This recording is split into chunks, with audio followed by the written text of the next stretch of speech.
Hi, good day. Today I want to chat to you about heel pain in children. There's a very common condition called Sever's disease or Calcaneal Apophysitis that affects children. What it is, it's basically growing pains. Where they'll experience the symptoms, they experience a symptom in the heel, so you'll find it's in that area there. If you look at the back, it is sort of in that area there where they're experiencing the heel pain.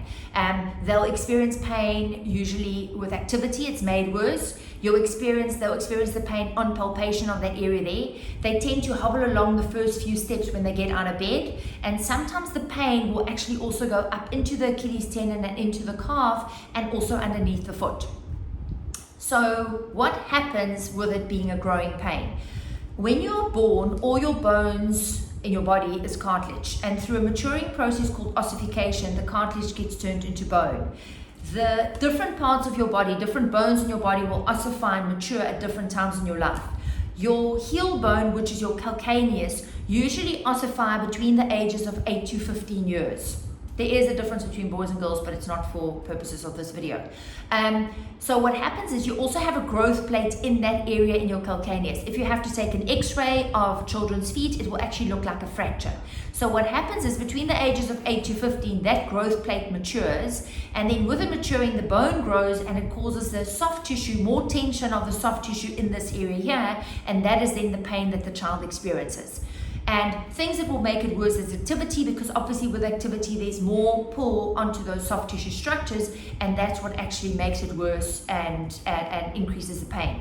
So what can you do while you're at home when the child presents with it? First of all, no bare feet. I usually advocate bare feet in children, but this is one of the cases where I definitely say no bare feet.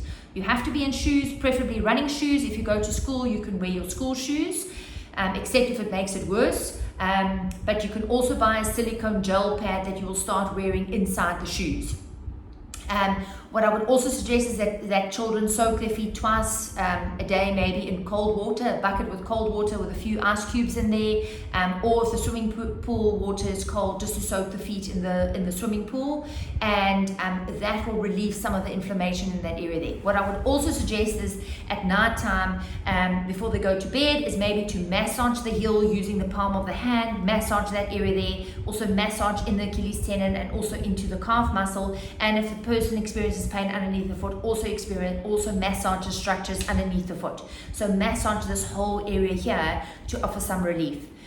I would suggest that you try that for a week or 2 weeks, and if there's no improvement after the first couple of days, I would suggest that you seek medical attention and a person with a special interest in foot conditions.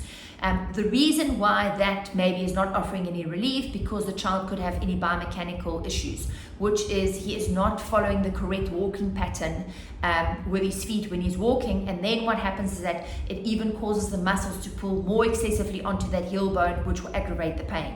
So I would suggest that you seek a professional, and also maybe physiotherapy will also help, because they can work on releasing the muscles, the tension in the muscles, and also give you some exercises to strengthen that part of the foot. I hope this has been helpful.